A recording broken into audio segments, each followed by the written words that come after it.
What's up, everybody? Welcome to the Wayfinder podcast, a pseudoscientific, quasi-philosophical, non-expert discussion platform where we talk about spirituality, science, the metaphysical, religion, mythology, and pretty much anything we can get our hands on that we think is interesting or informative or uplifting or insightful or that helps us to find balance in our lives. All toward the objective of helping everyone find balance in their lives, so we can make a more balanced world and do it in an entertaining way. Today we've got a really special treat for you. This is the first part of a 4-part series, so I'll take just a second to kind of line that out for you. We brought in Ejay from Freedom Faction. Freedom Faction is a social media-based alternative news outlet, and although you wouldn't think of news as being part of our normal fare here on the show, under the surface, Ejay is actually a big fan of the occult and of the esoteric, of the hidden mysteries of the world, and of spirituality, metaphysics, all that stuff.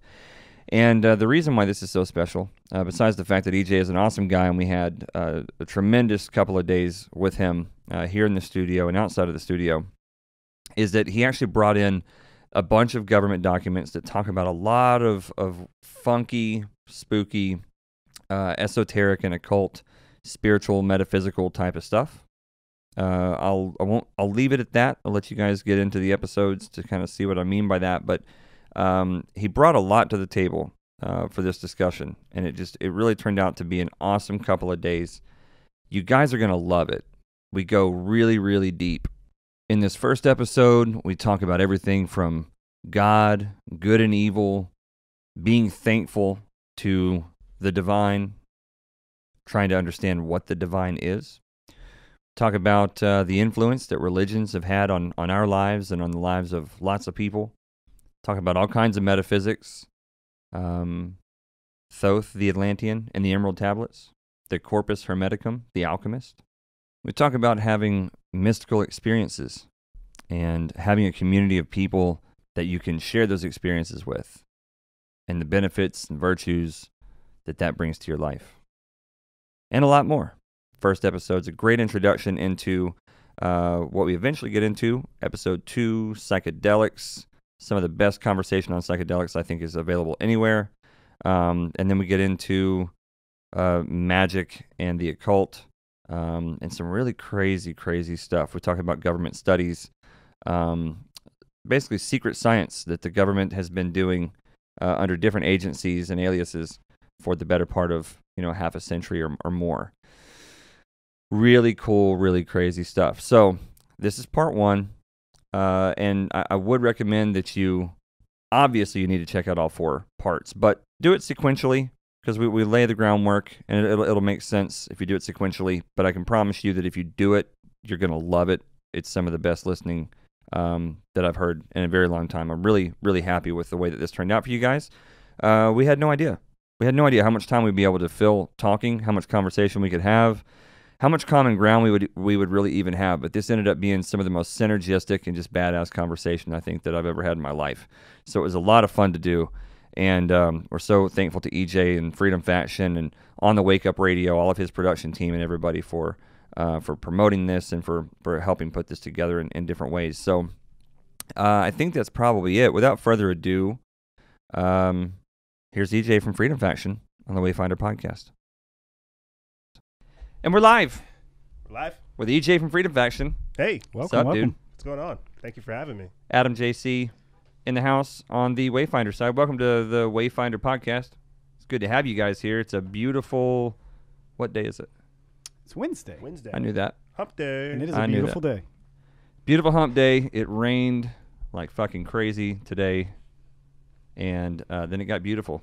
Ejay flew in from Albuquerque. Yeah, it's because I brought the beauty with me. You brought the beauty. You did. About the time you were arriving here, I was like, man, this is not the way we want you to be introduced to where we're at. And then he's from New Mexico. He's never seen rain. He can't handle this. Don't you know, us desert rats, we don't know what to do whenever there's rain. We just kind of freak out.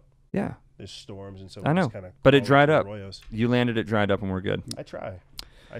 We're going to have such an awesome conversation today. I'm excited. We've been having Instagram Live problems, so If you're hearing this right now, you will be hearing it in retrospect in a recording. And we're going to kick on the Instagram Live here in just a minute. So we'll have some questions from the followers from Freedom Faction side and then from the Shamanic Philosophy side too. But let me tell you about the fucking stack of documents this cat brought into the studio. Because we got a whole library of kick-ass information on, God, everything. I'm not even going to dig into it right now because we're going to get into it. But we got unclassified documents. This is, yeah. It's about Carillion photography and stories of how they're able to document psychokinetic abilities in Russia and Japan with since the 60s. That is it's super awesome. I can't wait to tell people about that and to learn about that because I don't really know much about it. I didn't know anything about what that was. Project Real Flame, Project earlier Street, today. Project Cinder Lane. Also, they're sub-projects of Project Stargate. Yeah. Basically, you had the CIA in the 60s. Yeah. Offshoot of Project MK Ultra, investigating like that the psychopotentiality of humanity, how their thoughts can affect reality. There you go. Oh my goodness. Yeah. So we're gonna talk about all kinds of cool shit. Go deep. Yeah. Go deep. Going super deep into this stuff. Yeah. I told you I don't watch a lot of news. Try not to. So it's poison. It can be a lot, man. It's kind of overwhelming. So the Freedom Faction Instagram page has become kind of like my news source, which is one of the really cool things about having you here. It's like I told you that I did an experiment with my kids after Trump got elected, and I was like, hey, we're going to turn on CNN for a few days, like nothing but CNN, and then we're going to turn on nothing but Fox News for a few days, and we're just going to alternate for a couple weeks. And like my 8-year-old and my 6-year-old at the time and like my 10-year-old were like, dang, it's obviously a bunch of nonsense. Obviously polarized. Yeah, it's just, these people are just, it's like they can't all be right. So somebody's making a lot of shit up. It doesn't make sense. And so we did that experiment for like 2 or 3 weeks. And I was like, man, I'm not doing this anymore. Seems frustrating. It's very frustrating. Yeah. I didn't want to do it. And paying attention to it that way, especially, the specific contrast between just like flipping one on for 3 or 4 days and then the other and just seeing the absurdity of the whole thing and then being confronted by that absurdity again with my kids when my 6-year-old's like, Dad, this doesn't make any fucking sense. But you're looking for lies and that never makes sense. Yeah. It's not good. So we just canceled our TV service. Hey. So we haven't had TV service. We have Netflix like Vudu and HBO for Game of Thrones. Yeah, so that I can watch Game of Thrones every day. Some content is fine, but there are people that, unfortunately, in my family, I have one side of my family is, let's say, a Fox News side of the family, and the other side is an MSNBC side of the family. And the conversations you have, you can feel it and you can see it. You go, oh, you're watching way too much Fox News because your facts are one-sided as all get out. Have you ever thought? I got to the point where I stopped contradicting in conversations, that don't talk about religion and politics and family functions is a good thing, but you get to where you just stop. You go, oh no, you're addicted to Fox News, and that's your main source of information. So your main point of view is so skewed by the media. Yeah, and that's, I guess, one of the things I try to just take into consideration when putting out like any kind of content. I try not to use like mainstream media sources. Like we have CNN, Reuters, Telegraph, .co.uk, Russia Today, my favorite, Al Jazeera. We have them all. I see them every day. I see what they're posting. That doesn't mean I have to post it. I look at it and I'm like, oh wow, that's an interesting perspective you guys have over there. And then I look at like all the other alternative media platforms, and I'm just like, what are some of your favorite places to get news? Because you're my favorite place to get news. Oh man, your Newswire, yournewswire.com is just like they purposely, I feel like they do this on purpose. They purposely create like titles and headlines that are just like to the point, to where it's like Trump is invading Afghanistan for the oil. No, like, oh, we're thinking about pulling the troops out for blah blah. No, Trump's staying in Afghanistan because of the oil. They need some freedom. Bring them the freedom. And you read the article, and they just have it like on point. Yeah. I'm like, yes. Just right down the middle. Right down, just facts. Is what it is. Fact. That's why like the Free Thought Project, like. I love those guys. By the way, so real quick for anybody who doesn't know, since we just kind of dove into this thing head first, but so Freedom Faction is a page on Instagram. Do you guys do Facebook, or is it primarily Instagram? We do Fedbook. You got the Fed book. We do Fed book. Yeah. Okay. So that they're on Fedbook and on Instagram. The Freedom Faction is just a phenomenal alternative news outlet that I've been following for a while, and Ejay runs that over there. And these guys just kill it, man. It's just good information.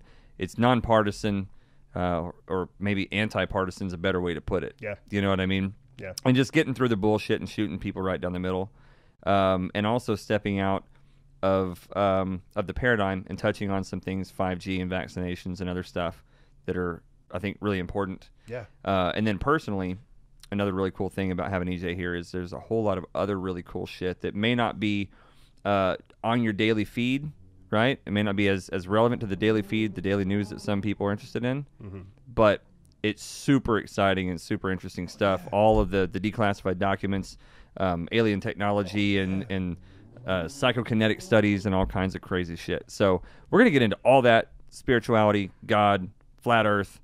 Yep. I'm crazy. Everything. Yeah. If we have some mutual listeners between our, I know. Yeah, we got to have some mutual listeners I know between we us. do. I think. I know we do, bro. For the non-mutual listeners, for the Shamanic Philosophy podcast, the Wayfinder podcast listeners, I'm crazy, and I have no problem admitting it, because would I want to be sane in an insane world? No. There you go. And that's it. I hate. I look at all the information. I look at the news and stuff that's going out there every single day. I feel like sometimes I can see like the earth changing, the shift, the rotation, right? In people's mindsets, perceptions, how the Hegelian dialectic that the mainstream media is pushing, and all kinds of other stuff out there like that. I specifically wanted to create a platform for people like ourselves, independent researchers, people who could just start up a page, who couldn't get on Coast to Coast or something like that, or who couldn't reach out to Alex Jones, or who couldn't do all these things. I wanted to create like a platform for us to talk about this type of stuff, so we could have our own network for new listeners. Which you've done. And everywhere I turn, I see your shit everywhere. I freak out. It's all over the place. I freak out. Do you see your stuff in a lot of places? Yeah. Yeah, it's crazy. It is crazy. You know what I mean? Chris Brown reposted one of my shits one time. He follows, bro. Chris Brown follows. Yeah, dude. So does Jaden Smith, Waka Flocka Flame, Sugar Rashad Evans. We have, really? There's another, not Steph Curry. There's another celebrity that went out and talked about flat Earth, and I don't believe in flat Earth. Yeah, just to be clear, I don't think anyone's a flat earther at this table. No, but I don't. But, you know, but they follow me of the content we put out. Sure. And so I could sit up over here and be like, oh, look at all the celebrities. It's not about that. It's the fact that these celebrities, Kelly Slater, even Kelly Slater, surfer from like the 2000s. We all love that guy. He follows. That means that these people in these higher positions of life, they have no idea what's going on. They're just as disconnected. Do you know who I started talking to that was super exciting to me? A guy named Mike Metzger. Mike Metzger was a professional freestyle motocross guy back when I was like into motocross when I was younger. He was a hero of mine, bro. This was like a crazy moment for me because this dude was a hero. I watched all of his movies, all the crazy shit. He was the first dude to like land a backflip on a motorcycle. Nice. He was like my hero.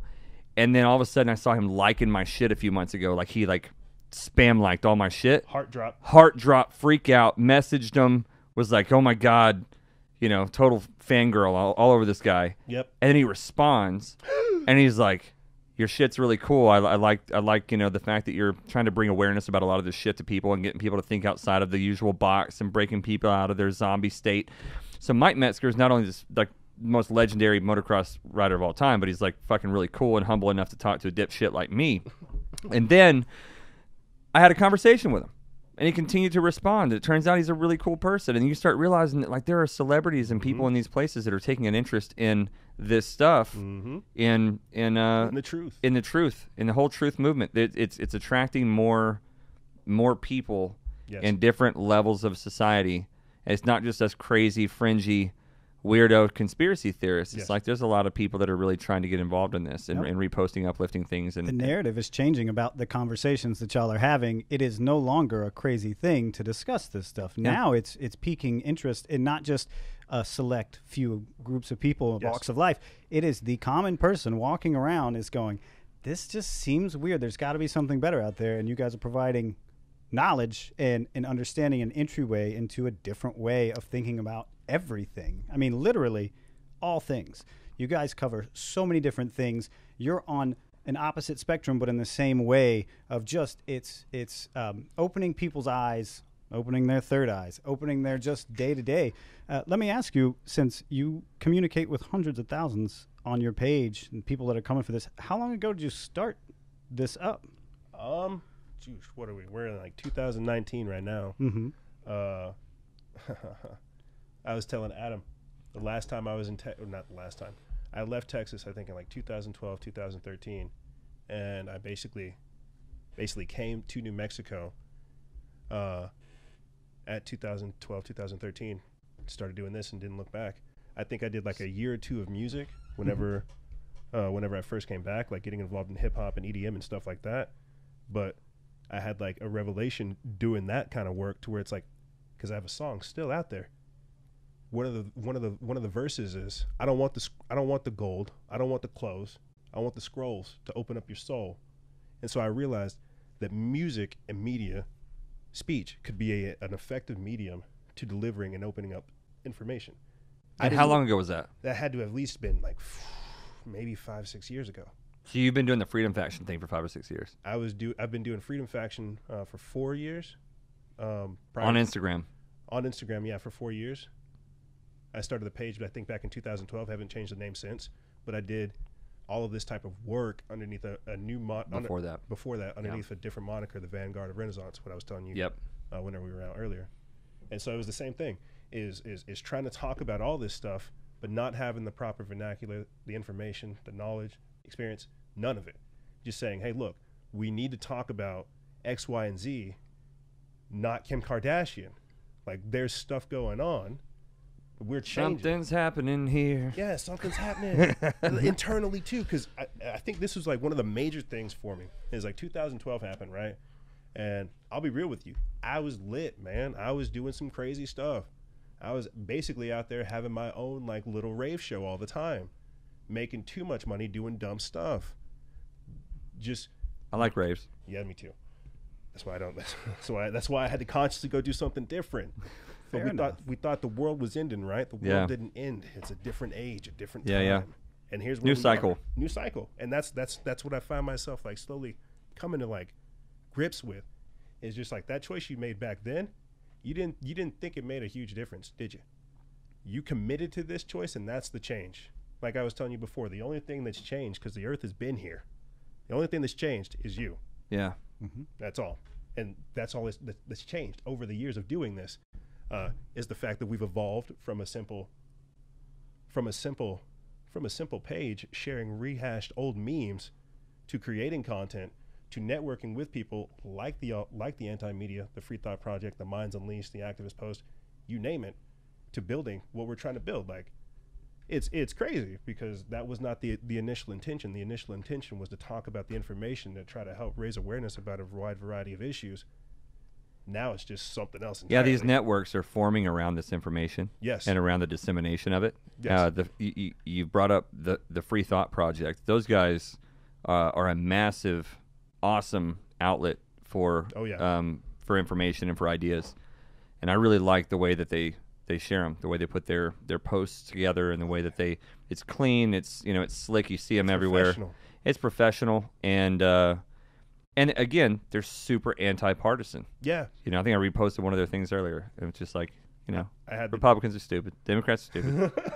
Stop doing it. I think if you're coming from a place of truth, you have to speak the truth from a place that there is no one right side or the other. There's bad everywhere. There's good everywhere. It's spread. It's mixed. It's convoluted. And if you're actually trying to make a difference and bring truth to people, you can't come from an angle. Yeah. Because now you're closing you're putting blinders on. Yep. Yeah. So when you find people like that are open and willing to admit and have such a broad spectrum, that's how at least for me, I'm looking for authenticity, and I find it in pages like that aren't one-sided on any subject. They're willing to at least, entertain both sides, even let's go, flat earth. Yeah, right. There's people that can entertain the argument for... Well, who was it? Socrates or Plato or one of those... Said you can entertain an idea... the sign of true intelligence to be able to entertain an idea without... holding it as fact. Yeah, essentially that's it. Without accepting it or something, but yes, just whatever it was. And that's kind of how I choose to look at a lot. Well, you just did. We don't have to go down this rabbit hole right now. Let's do it. I don't care what rabbit hole it is. Let's do it. You just hosted a flat Earth debate between a couple of the big pages on Instagram. I didn't host it, but I had the post debate wrap up. Oh, okay, that's what you did. Okay. Yeah. So I want to host one for the future. Why the fuck would you do that to yourself? Because of gluttony for punishment. Don't you know I'm a sadist? God, no kidding. I like the pain. You must. Is for what he said right there. Yeah. And what you just said as well, confirming it. We have to look at this stuff. Yeah. And yes, I know.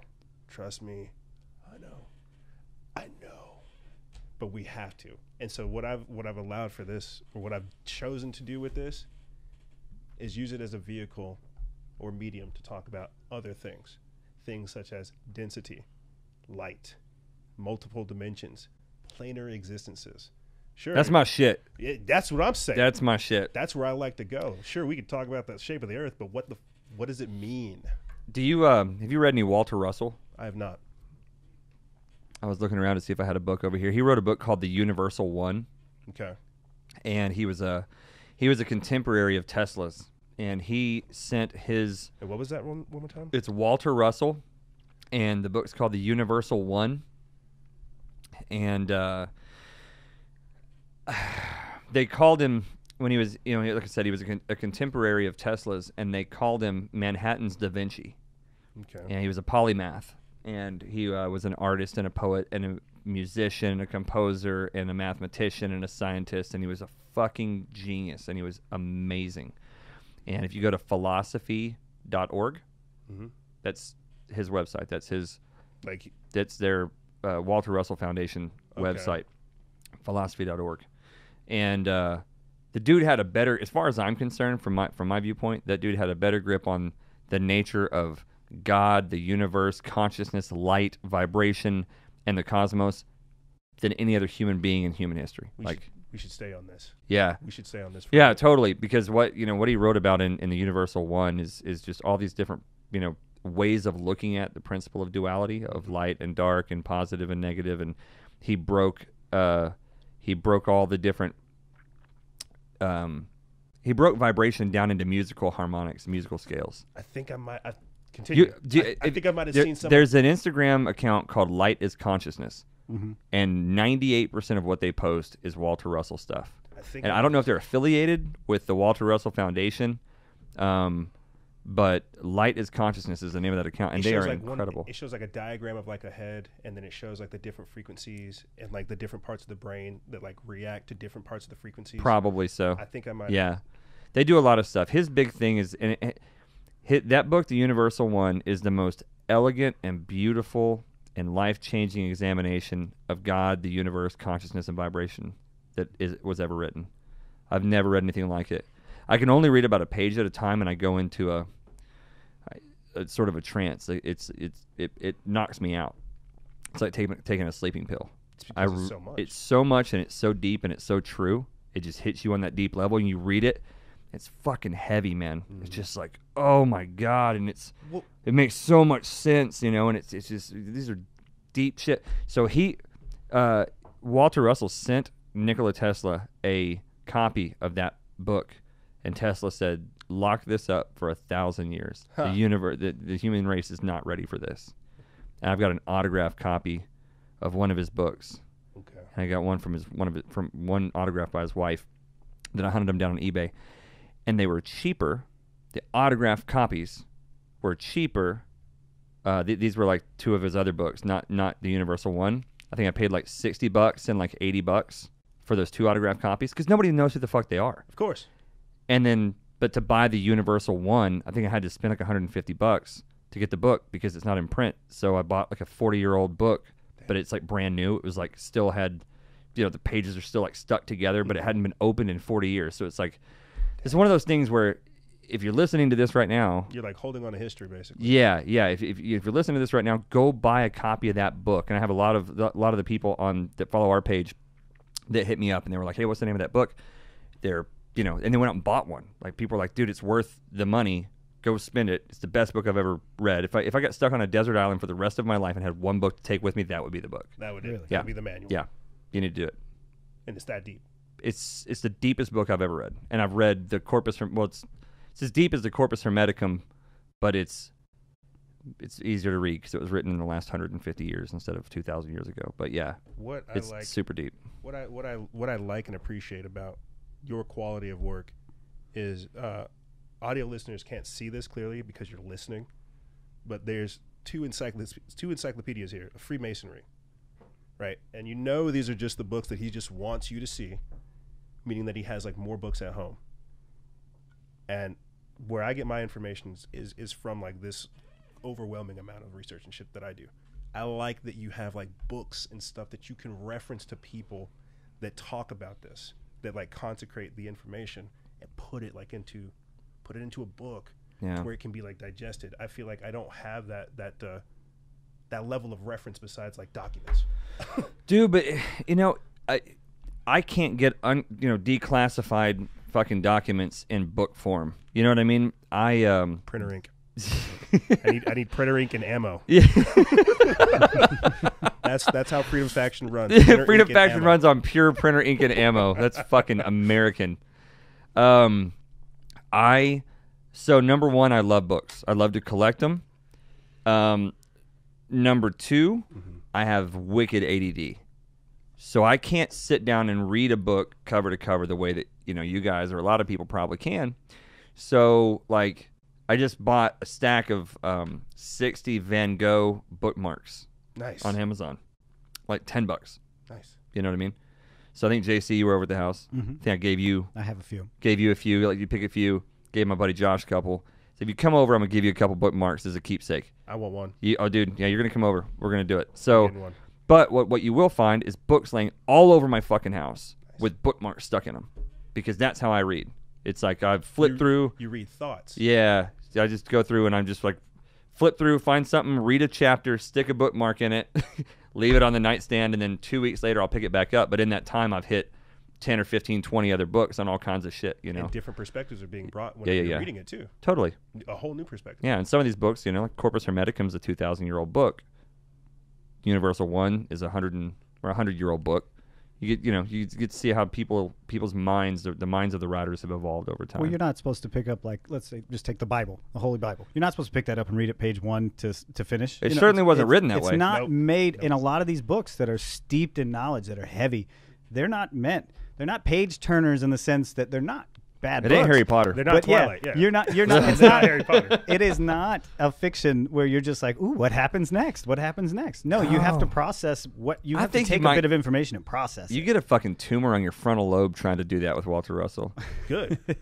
Take some months trying to digest that. Yeah. You know, I think a part of, you know, what we were talking about right there, the fact that they're dumbing down information, that it's supposed to be rapid consumption. Man, that's a good point. Shows the depreciation of it. Mm-hmm. You see, like, if you could explain like what the Corpus Hermetica is. So the Corpus Hermeticum is supposedly, and this story is debated by some people, but I believe it's true because I know enough about the history of the Renaissance and the Medici family and the dynasty to feel like this makes a lot of sense to me. Is the Corpus Hermeticum was a book that was written around the time of Christ, probably compiled at the Library of Alexandria in Egypt around that time, probably compiled by a handful or a couple of Greek philosophers or remnants of Greek philosophers during Roman times.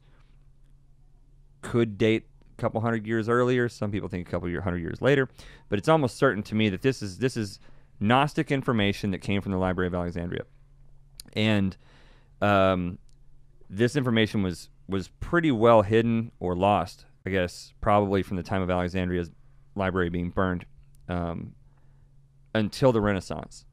A lot of people say, and I think rightfully so, that the entire Renaissance happened because of this book's rediscovery. So the Medici family, a lot of people know that Leonardo da Vinci was working for the Medici family. They were the rich banking family in Italy and Florence at the time of the Renaissance. And they were avid collectors of art, history, and antiquities. And Da Vinci was their dude. And they they bought most of his artwork, and they told him to make certain artwork, and they hooked him up with other people who wanted commissioned artworks done. And so the Medicis were big into this. And then they had translators that, sorry, I had to burp. I didn't want to do it in the microphone. It happens. For all the all listeners out there. We do, we've talked about this every time. Drinking beer on a podcast results in... It's because you're getting that out. Yeah, just getting rid of it. So the Medicis had translators that worked for them, and they had a translator working on a Plato translation, and they were translating the works of the great Plato, right? We would think of like that guy as the guy. It's Plato. You know what I mean? There is no philosopher above him, and This is true. you know what I mean? But they received a shipment of scrolls from the Arabian Peninsula, and amongst these was the Corpus Hermeticum, which, if you know how the root of Hermeticum, Hermes, which is the Greek messenger of the god Mercury, in the Roman culture, was Hermes of the Greeks, was Thoth of the Egyptians. Okay. So think God of wisdom, God of all knowing. This is his writing. Okay. Right. This guy right here. Yep. We got a Thoth statue right there. That's my dude. So the Corpus Hermeticum, as I see it, is probably ancient knowledge passed down from Egypt. That all of the priests and philosophers of Egypt, and then the Greeks, and then the Romans, all sort of adapted this and molded it and refined it, and eventually it washed up at the in the early 1500s, late 1400s. And the Medici family told their translators, "Hey, put that Plato shit down." Translate. This is that new shit. This is that new shit. It's that fire. This is where we're going. Yeah, this is the future. Plato's the past. This is the future. Okay. They translated the Corpus Hermeticum, and Europe explodes into the greatest renaissance in human history. It sounds a little bit like the Emerald Tablets.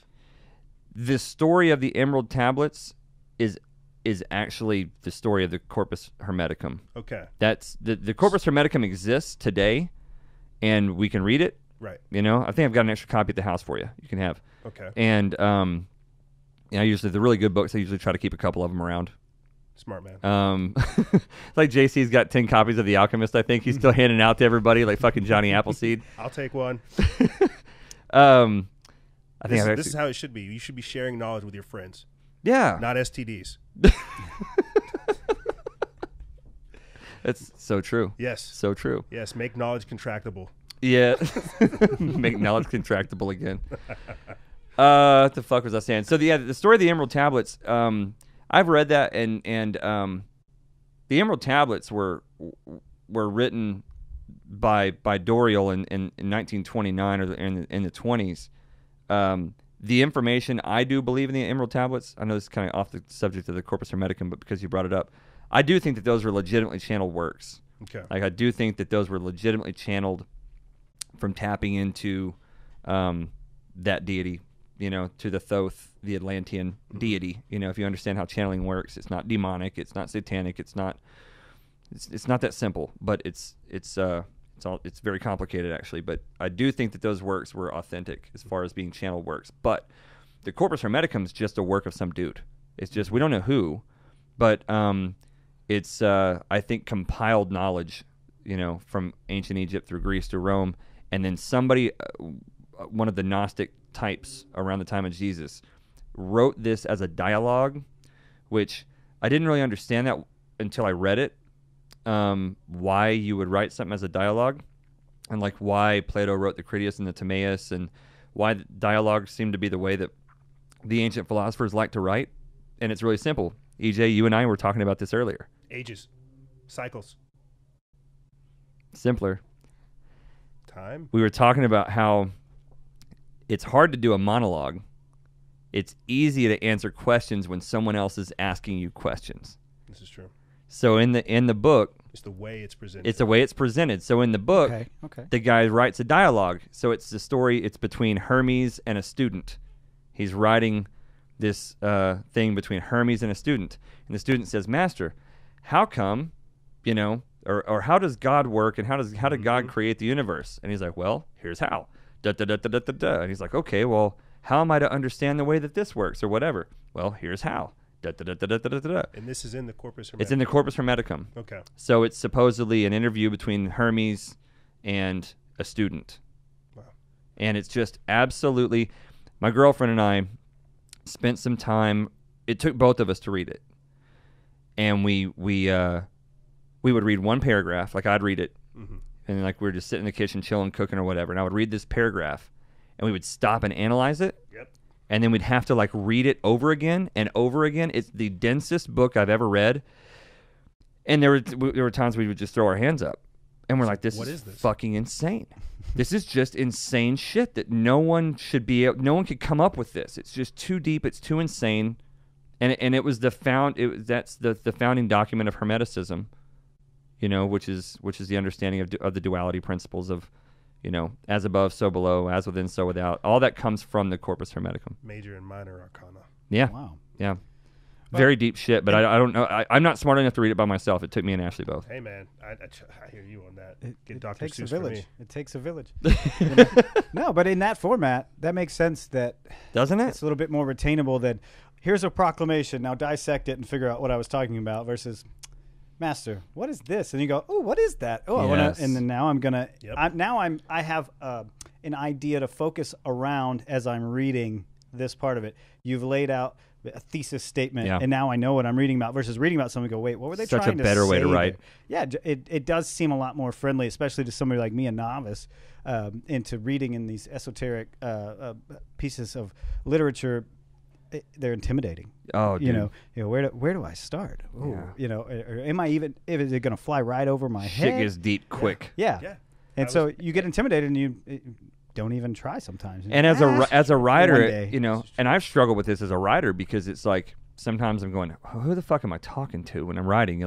Because telling you a story is different than telling Ejay a story. Telling my kid a story is different than telling my mom a story. And so it's like you're writing a book, especially like you say, with some of this esoteric knowledge. Like it's not all that straightforward to begin with. No. Yep. It's not easy for anybody to really get. It's not easy to really explain to anybody.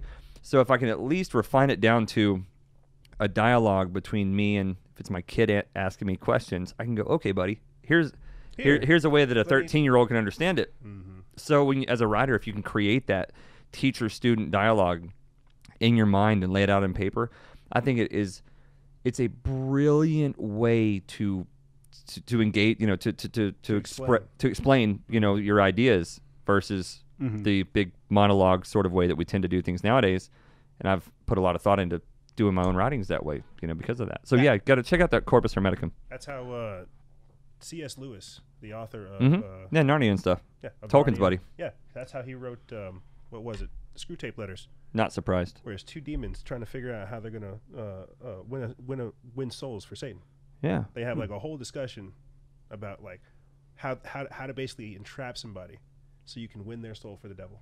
Yeah. And this is the author of Alice in Wonderland, Narnia, who's writing this, saying, hey, if there were demons, this is how they would talk about moving you away from salvation.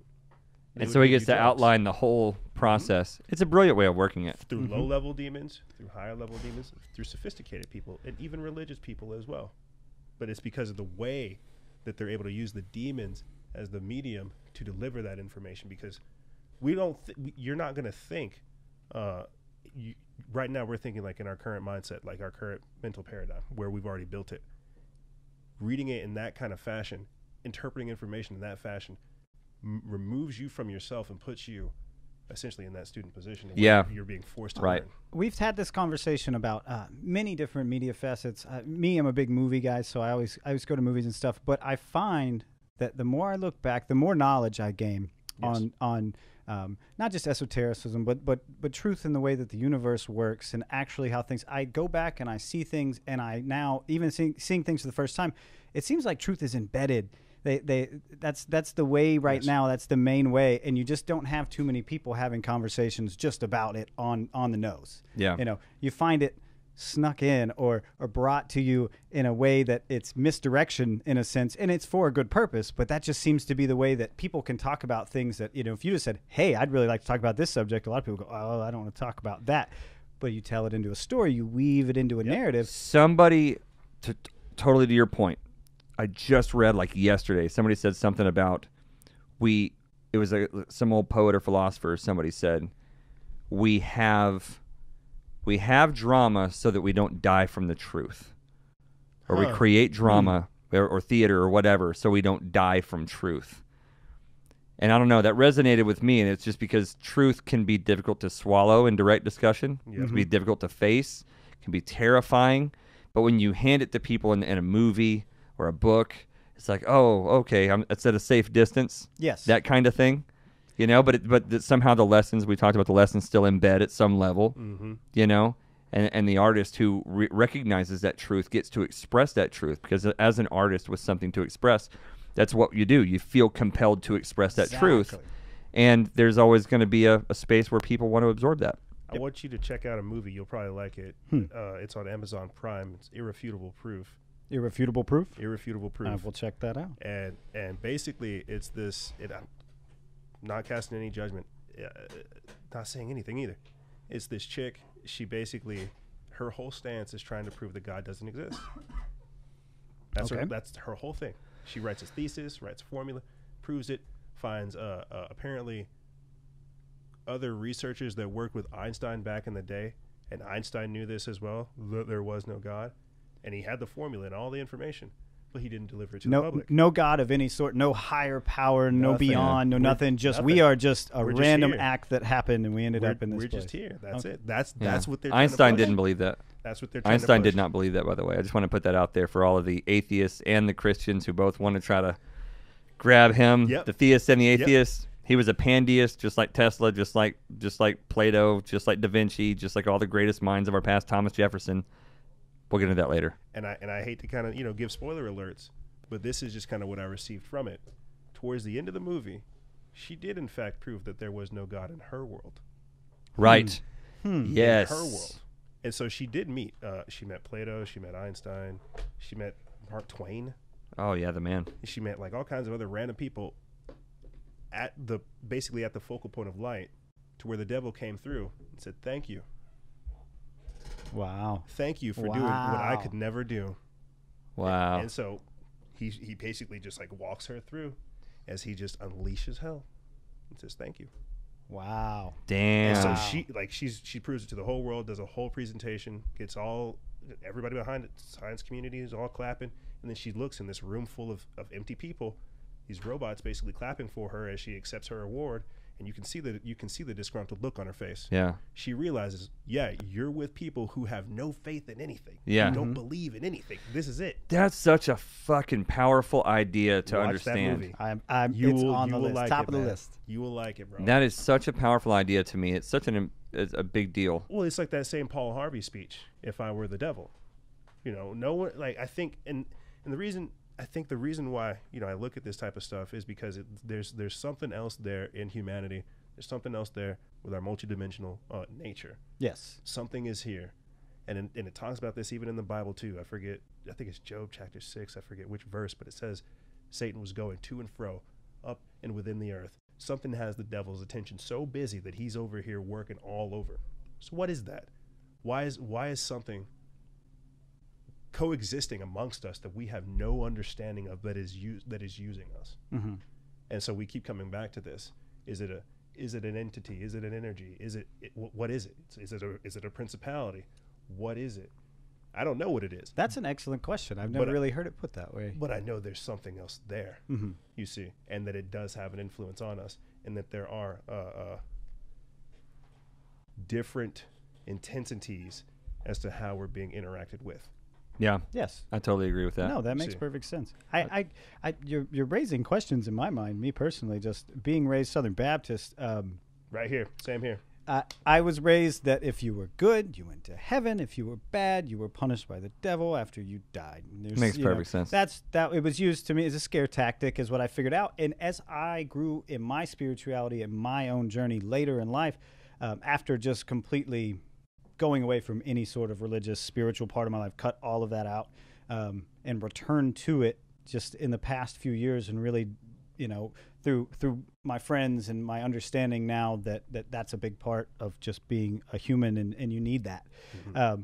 The devil has not been a part of that. It's always just been about my spirituality and my understanding of God.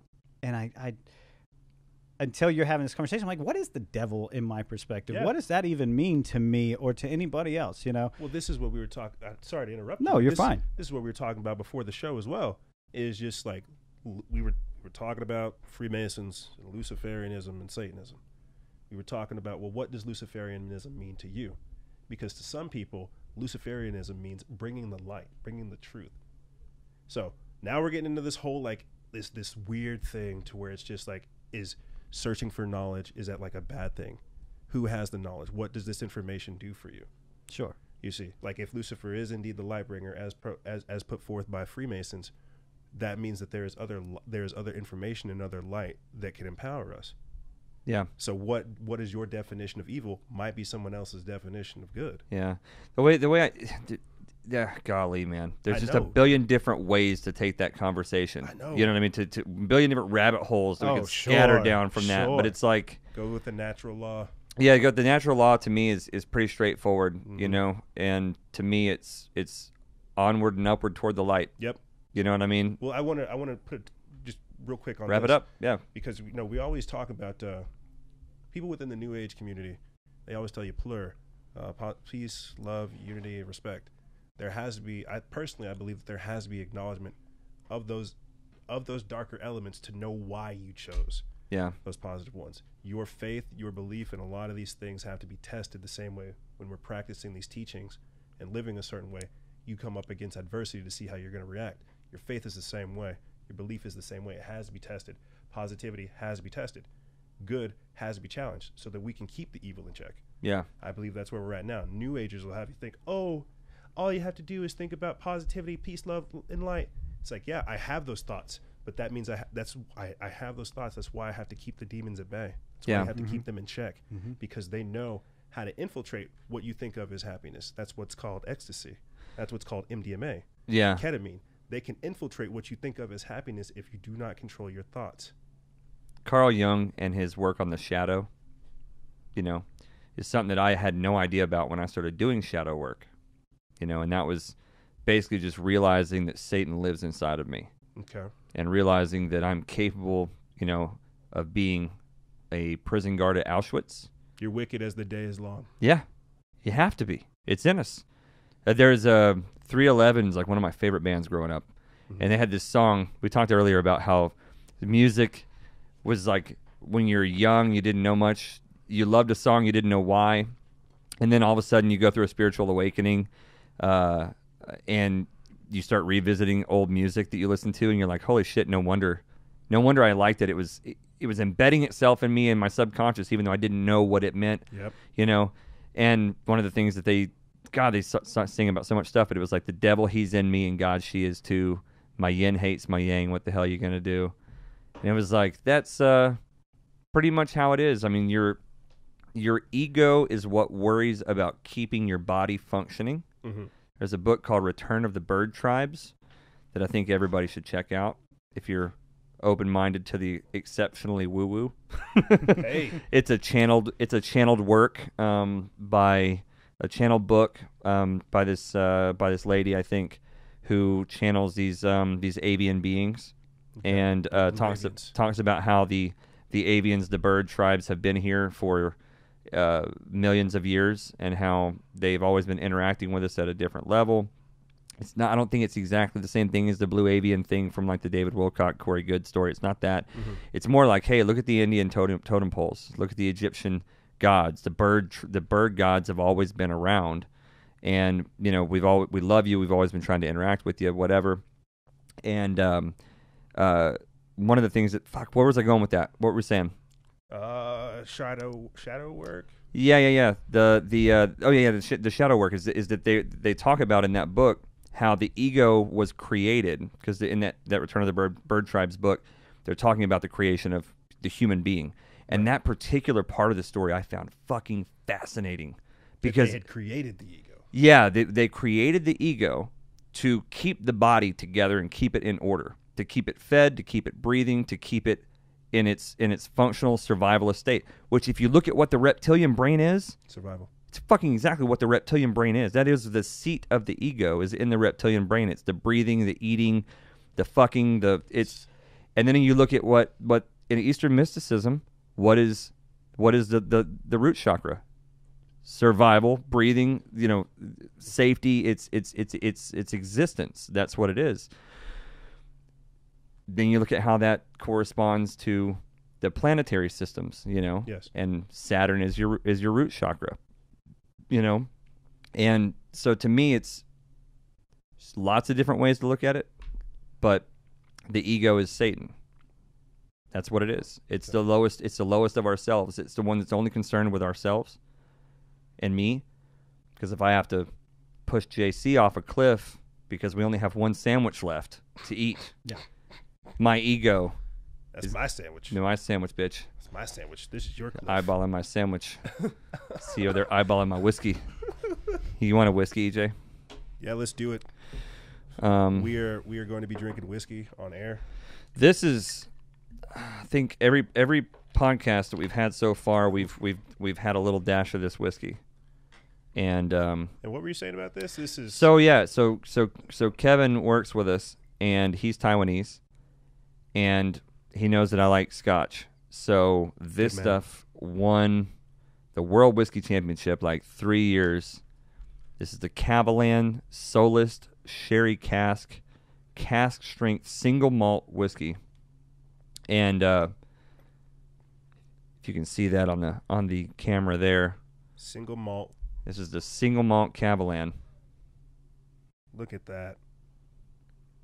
That is good stuff. And this is cask strength, so when they pour this stuff out of the cask, it goes straight into the bottle. And here in the States, they water it down to like 40% usually, or at least into the 40s. So this stuff's 57% alcohol. So this is 57%. Yeah, this is 120 proof. All right. Well, I'm in Texas. Well, but here's the deal. The reality is you can't appreciate Scotch if you drink it like above 40% alcohol. So you got to water it down. Okay. Sip some of that ice. Do you have some water in there? Sip that water out of there. There you go. Nice and tasty. Sipped. All right, so I'll do this and I'll add some water for you. The pouring is happening. Smell that. It's shaking. It's strong. You guys can't smell this, but I'm smelling it near the mic, and I'm trying to give it to you guys. Strong. It's melting the foam on the microphone right now. Straight lit. This is wow. Wow. So if you guys hear some slurring, it's because I didn't drink enough. Oh yeah, babe. Yep. That's that right there. Hold on, let me pour some. JC, do you want one? I'll need to grab a glass. Go get a glass. Alrighty. You need to do have it, some. JC. We're having a gentleman's conversation. Yeah. Shit gets real when we pull out the Cavalan. Bro, I swear, I'll go ranting for hours. We start going with the whiskey. Well, I start talking about America and freedom and blah, blah, blah. ammo blah, and blah. printer ink. Ammo and printer ink. Rebellion. Revolution. The reptile brain is in the middle of our brain. It's what handles all the lower functions of human activity. And if you study Eastern mysticism, you realize it is the root chakra. The reptile brain is the root chakra. Then you study Gnosticism, and you realize it's the ego. And you know what I mean? Mm-hmm. And then you measure that with mythology, and you realize that it's Satan, it's Saturn, it's Set, it's Kronos, it's these things.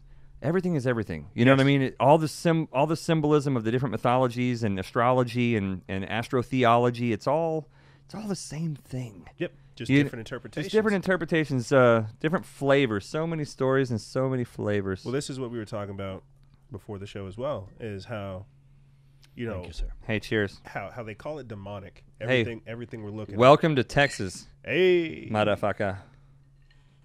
Thank you. Everything's bigger in Texas. Even my buzz. That'll do it. That's going to do it. We'll get another sip of that. Yeah, man. Like that's good. turpentine aged in a cigar. Shit. Well, we're doing it. Yeah. We're doing it. So yeah, people think it's demonic. They do. To think about this stuff. Well, I think it's because, as we were talking about before, it kind of has these connotations to where it's dangerous or it's strange, it's new, it's foreign. It can't be controlled. What can't be? Your growth, or your veracity towards wanting to learn. Yeah. Your thirst towards knowledge. That's like saying that driving a car is dangerous and you shouldn't do it because it can kill you, because it can get out of control, and you don't know who else is on the road, and it's all about the intention. It's all how you use the weapon. Yeah. How good of a driver are you? Yep. You know what? Because I'm capable of doing things spiritually and mentally that I was not capable of doing a few years ago. Yeah. You know what I mean? Just because I'm able to drive and do things maybe now that I couldn't a few years ago. Well, one of the things that we were talking about, is just like how to implement these practices. How to create like a life that has like a flow state. How to get into like a mindset to where you're able to identify what's beneficial, what's negative, where you need to improve, and different things like that. Okay. If you don't, and I was saying this before, if you don't have the knowledge or the information, how can you start making those corrective actions? That limits your potentiality. That limits your ability to work magic here in this world, because you do not know. You are literally incapable of comprehending higher moves, higher abilities, higher states of awareness to integrate, like I said, that change that needs to happen here. You're unable to do that if you're focused on things like where you're going to eat, where you're going to sleep. Yeah. If you care about very basic stuff, getting back to that reptilian mindset. Oh, yeah. Everything that we're discussing here is stuff that's meant to liberate you from living in that basic box of just surviving and just getting by. This is why they consider knowledge of this kind demonic. I believe 100% that you're right. Last conversation we had on the podcast, one of the things we touched on briefly was Adam had mentioned having anxiety, and it was like a warning sign. I'm having anxiety. I've got to change something. I think there is something to be said at the start of this for anybody who's listening is like, well, how do I start to become more aware? I know for me personally, it's recognizing my own emotions. Yes. Oh gosh, I'm really sad. Well, what's causing that? Why am I sad? Is it okay to be sad? Am I making myself sad? Am I not doing what I need to do and therefore I am sad? But it all roots back to you, and the more introspective you can get and sit in those emotions, especially the hard ones to sit in, then you can start instead of drinking your way out of it. You can start to take control of those things. Yeah. And from there, all of a sudden you have this new superpower. Now you're self-aware of your own reactions, and we all react with emotions at a core level. Everybody does to a certain extent. Triggered. Yeah. So once you start to figure out those, then it expands. Then it goes out. Yep. Then you can start to take control, and you literally can start to change your environment, change your universe. You can start to understand things that are going to happen before they happen and how you're going to react to them. So before you react that way, you already have a plan. You're moving in that flow state. I had on Christy Scarborough and her attorney, T. Matthew Phillips, whenever they were launching a lawsuit against Facebook. And I don't know how we got onto it talking about there, but I remember talking to her specifically about how freedom to me is discipline. Like, freedom to me is being able to master yourself and saying, no, I will not allow to feel this. I will not allow myself to feel that. You know what? I'm just going to go because I'm content. Mm-hmm. Freedom to me is discipline, mastery of self, self-awareness, and so much more. It's very Buddhist of you. Well, I looked at Buddhism a few times, and Taoism, but it's because I feel like that's we can't be free if we're a slave to our emotions. Yeah, if we're a slave to our emotions, if we're upset by what somebody down the street said, forever ago, or if somebody's looking at you sideways because you didn't, XYZ, examine your zipper. Mm-hmm. You see what I'm saying? You can't be free if you're letting everything else dictate who you are. Yeah. You have to figure out who you are. And the only way you can do that is by doing that inner work, is by taking the steps to look inside yourself, realize, hey, I got to work on these things. I get a little heated about these. Well, let me throw you back to a conversation we were having earlier before we got on air. What's up? About how having a spiritual belief system that entreats you to look within, that calls to you to do inner work, to learn who you are and to live as your truest, most authentic self. That is called demonic by so many people. Mm-hmm. And it's if you were a big, massive religion that wanted to keep people from finding truth and from living in it and being happy, the easiest and most obvious thing to do is to demonize truth. It's to demonize truth and demonize looking within. I literally, like, so there's this problem with the New Age thing because the New Age movement comes with its flaws. I think chief among them is what you just said. Focus only on the positive. Love, light, and happiness and joy. And if I have my whole life's falling apart, just turn a blind eye to it and say it's going to be okay. That's dangerous. It's fucking crazy dangerous, and a lot of people do it. That's a big problem. But I also see a lot of people, your buddy we were talking about earlier, who, who goes after the New Age guys because he's like, oh, this is demonic, this looking within, finding truth in yourself. It's like people need God to ascend. I don't know if he's ever said that, but like people, you got to have God. And it's like I see these religious people on my page and other people's pages, and they're like, you can't find the truth on your own. You can't survive on your own. You are a lowly, your righteousness is as dirty rags to him. And it's like, you start to see just how evil and fucked up this monotheistic death cult is. It's like you literally tell another human being. I just imagine sitting my 8-year-old down and being like, hey, buddy, listen. You are filthy. You are worthless. You ain't crap without God. You are nothing without the Most High, who loves you, but if you don't accept it, it'll send you to hell. Yeah, just scramble his brain, why don't you? Yeah, it scrambled my brain when I was a kid. Yeah, definitely. JC, how did you handle that? I struggled with it. It made for no the fucking longest sense. time. No. Yeah. And then all of a sudden one day you wake up and realize it just doesn't work quite that way. Like, it's not that. And then you realize the next level beyond that is, if you have a truly beautiful mystical experience, I doubt it ever. I've never met anyone who got that experience from someone else. Yep. It came from it looking internally, having an internal experience, and then once you have one of those, and you realize that this is what the church tries to demonize, and this whole looking within thing, and with this, you and I talked about thankfulness earlier. JC, you and I have talked about thankfulness. I mean, just endlessly, right? Something we talk about a lot. Like, it's not like looking within takes God out of the equation.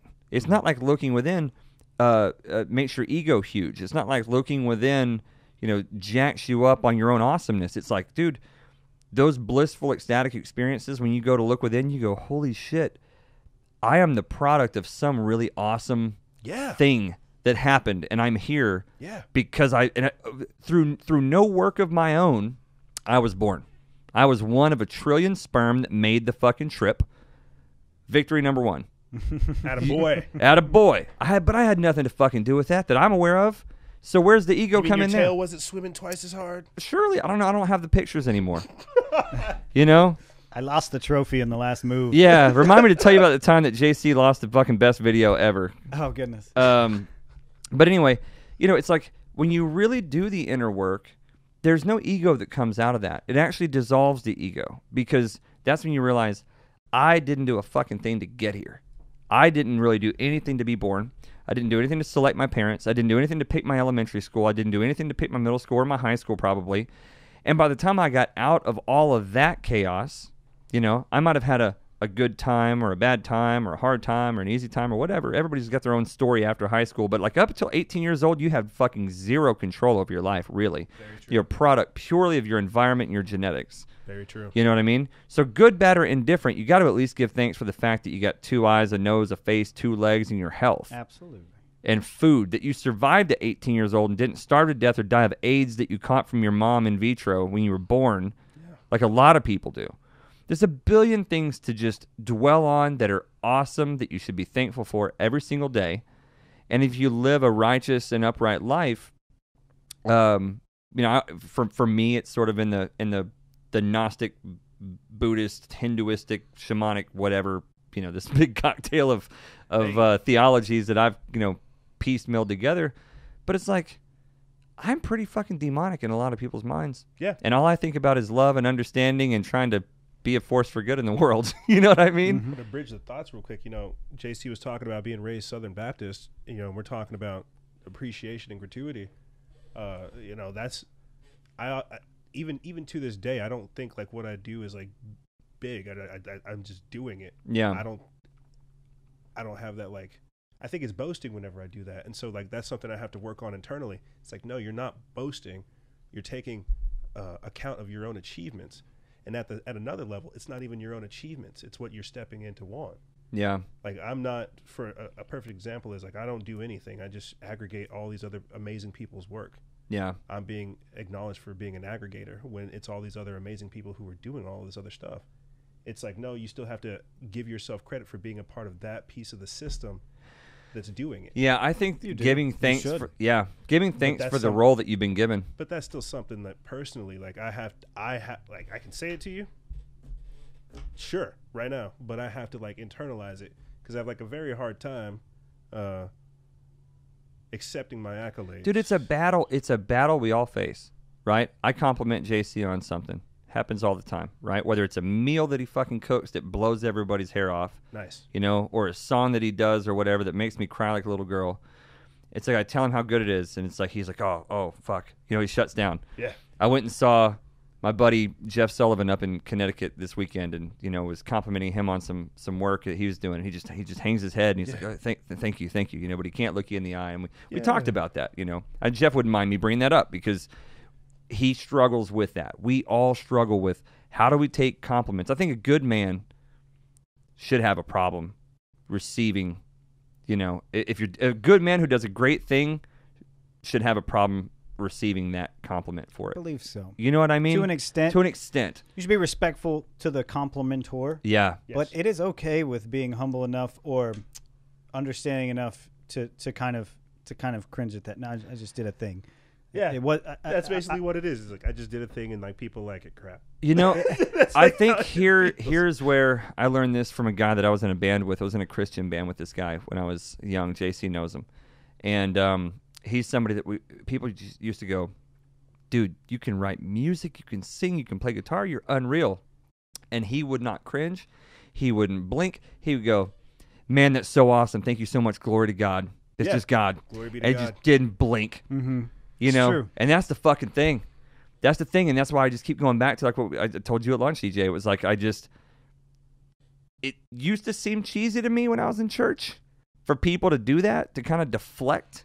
Like, oh, glory to God. And I thought it was kind of self-serving, but man, I think it's the most appropriate way to handle things. Yeah, because it's not like I tell people. It's especially not if in that moment you actually go into your brain and redirect that compliment to God, energy, source, nature, whatever it is, the universe. Listeners that have like followed me since day one, like I'll tell people this to this day, prior to even getting involved in everything that I'm doing, I would be talking, and it felt like something would come over me, and I would just let wisdom and truth come out, and then it would be done, and then that was it. It would just shut down.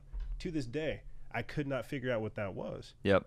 And that's why like whenever people say, "Hey, thank you for doing this," it's like it's not me.